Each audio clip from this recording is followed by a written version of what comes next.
Всем привет! Сегодня будет очень важное видео о том, как же все-таки научиться отдыхать.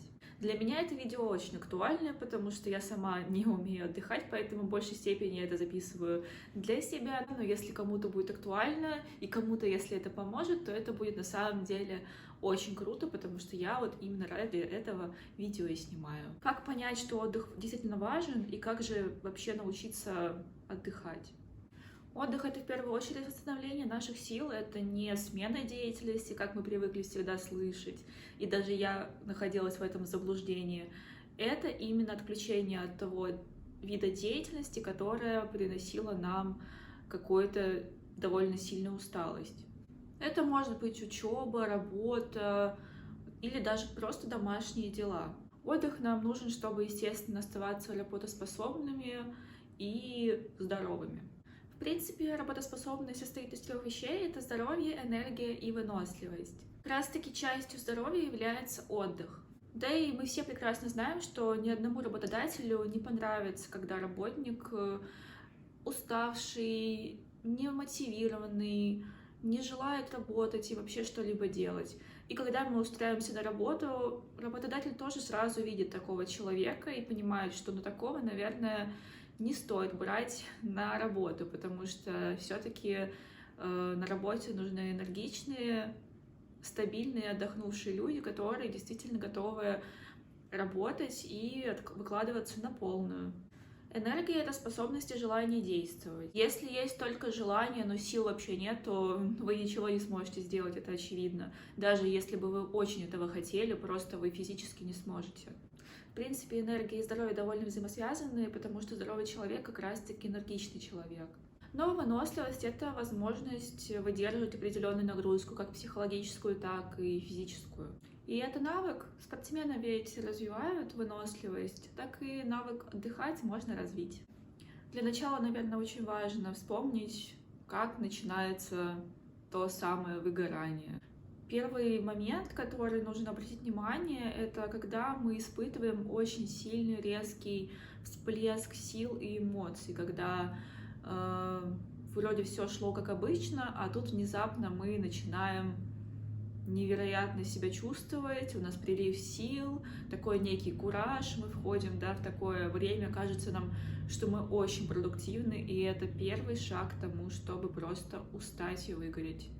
Дальше уже идет выгорание конкретное, то есть мы уже не хотим говорить о рабочих моментах, мы постоянно раздражительны, мы себя плохо чувствуем, то есть у нас такое вот состояние полной беспомощности от того, что вот мы ничего не хотим делать, все не так, все вокруг плохо, ничего не нравится. Это как раз-таки уже идет хроническая усталость. А дальше вы вообще можете ощутить, что вы не способны заниматься никакими рабочими моментами, вы испытываете тревогу, какую-то, знаете, озадаченность, постоянное неспокойное состояние. И это уже предвестники как раз-таки следующих проблем, которые могут закончиться депрессией и тревожным расстройством. Знаете, очень важно, наверное, не думать во время отдыха о работе, и не отвечать на сообщения и звонки, когда у тебя идет отдых, потому что нужно приучить себя к тому, что работа на работе, а дома все-таки мы отдыхаем. Есть еще очень важная тема, о которой я прям глубоко задумалась, это чувство вины из-за отдыха. Это на самом деле про ожидание от самого себя и про установку, что если мы отдыхаем, значит мы делаем что-то плохое. Хотя это не так. На самом деле это печальная история, когда мы понимаем, что просто мы научились работать, мы научились учиться, много чему научились, но нас не научили самому главному — это отдыхать. Именно поэтому мы часто чувствуем себя неловко, когда, знаете, мы типа ничего не делаем, и кажется, наверное, что-то странное, так не должно быть. И мне сразу вспоминается, когда я приходила со школы, делала уроки, занималась какими-то важными делами, а потом решила, что могу уже себе позволить сесть и отдохнуть, посмотреть какое-нибудь кино, видео на ютубе или порисовать, то есть чем-то заняться своим. И мама заходит в комнату и говорит: а почему ты ничего не делаешь? Давай быстро делать уроки. А, ты сделала уроки? Ну сделай еще на следующую неделю. И мы таким образом, знаете, прививаем себе вот это вот чувство вины, которое на самом деле очень сложно проработать. И, как я уже говорила ранее, отдых — это действительно навык. И если вы много учитесь, много работаете, много занимаетесь какими-то делами, то есть у вас очень много задач, которые вам приходится выполнять ежедневно, и вы решили там на один день отдохнуть, не ждите, что вы отдохнете действительно. Это невозможно, чтобы за один день вы могли отдохнуть. Это в долгосрочной перспективе. Это, как знаете, качать мышцы или качать пресс за один день. Если вы за один день позанимаетесь, то это не значит, что у вас сразу появятся бицепсы, там, трицепсы, и, в общем, ну, вы поняли, и пресс, все кубики там, да, то есть пресса. Это очень такой долгий, трудоемкий процесс, который действительно нужно просто отлаживать и тренировать, поэтому отдых — это еще та тренировка.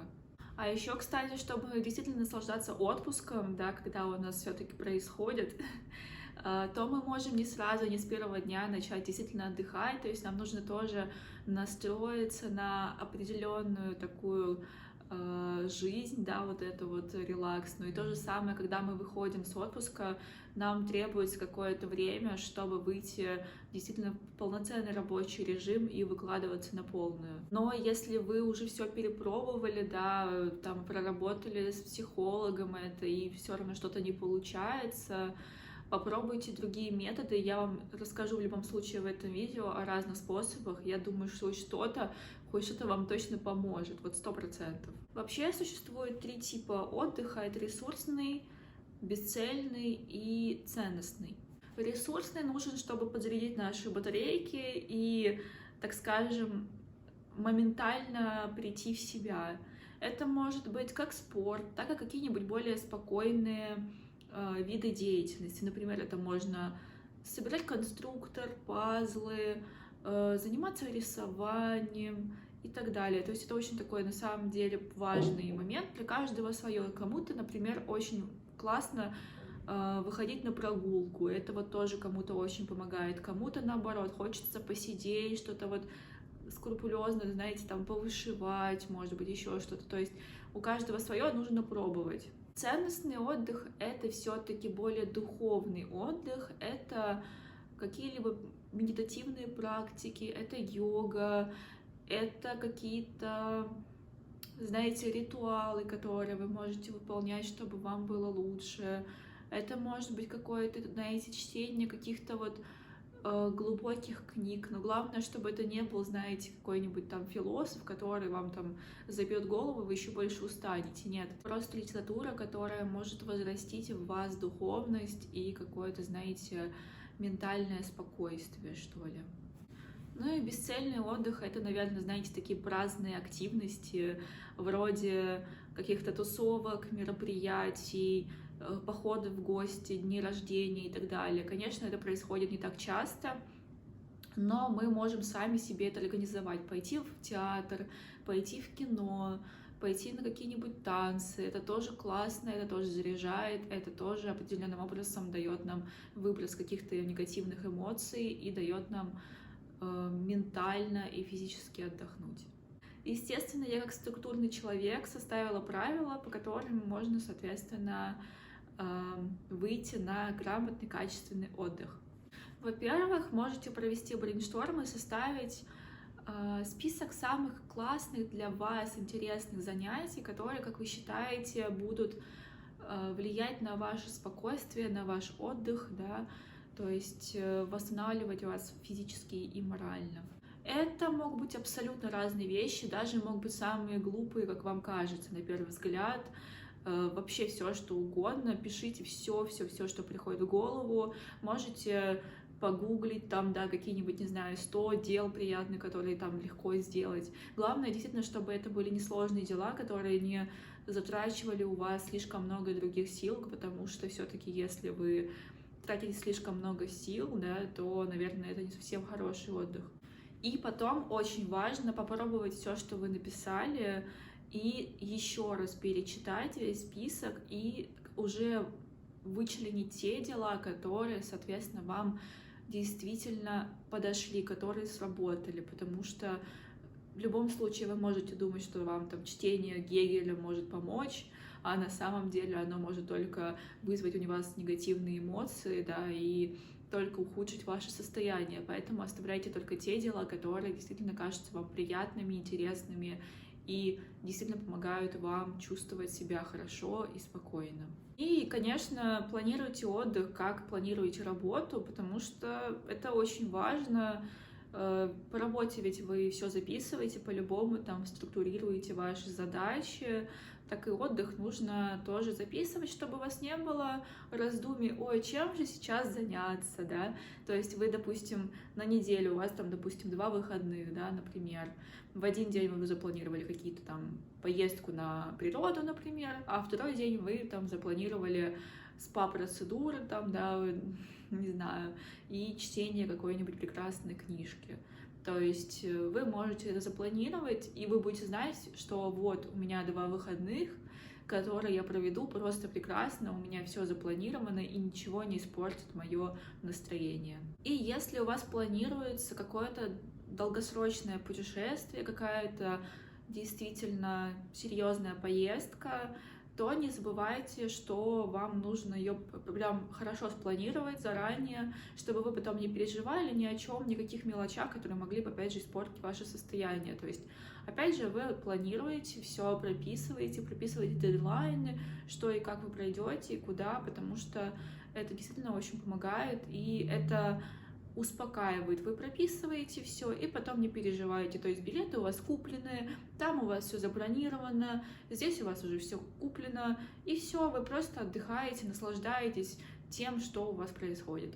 И, конечно, я вам такой, знаете, топ-5 лайфхаков, как отдыхать, конечно же, тоже подготовила, естественно. Я структурировала определенные правила, да, это будут 5 правил, которые нужно выполнять, чтобы, соответственно, качественно отдыхать. Первое правило — это не считать отдых чем-то плохим, понимать, что это необходимость, это важно, неважно, какой бы у вас там уровень трудоголизма не был, все равно понимать нужно, что отдых — это очень-очень важно, и это действительно очень нужно. Второе, как я уже говорила, это планируйте, занимаетесь, так скажем, да, продумыванием того, что вы будете делать во время работы, во время учебы, что вы будете делать в свободное время, когда вам нужно сделать домашние дела, когда у вас обед, завтрак, ужин, потому что это действительно очень помогает, это упрощает жизнь и делает вашу жизнь более полноценной и качественной, а отдых действительно становится не приключением, да, по размышлениях, а что же, чем бы мне заняться, а действительно он становится спокойным, более размеренным и действительно хорошим. Третье правило — это упрощать свою жизнь. Если у вас есть возможность, вы можете не ходить в магазин, например, заказывать продукты, не убираться дома, заказывать клининг, да, если есть возможность. Тем более много сейчас доступных вещей, которые можно сделать, чтобы сэкономить себе время. Допустим, вместо того, чтобы готовить на выходных, вы можете заказать доставку продуктов и также спокойно заниматься своими любимыми делами и не переживать ни за что. И это очень удобно.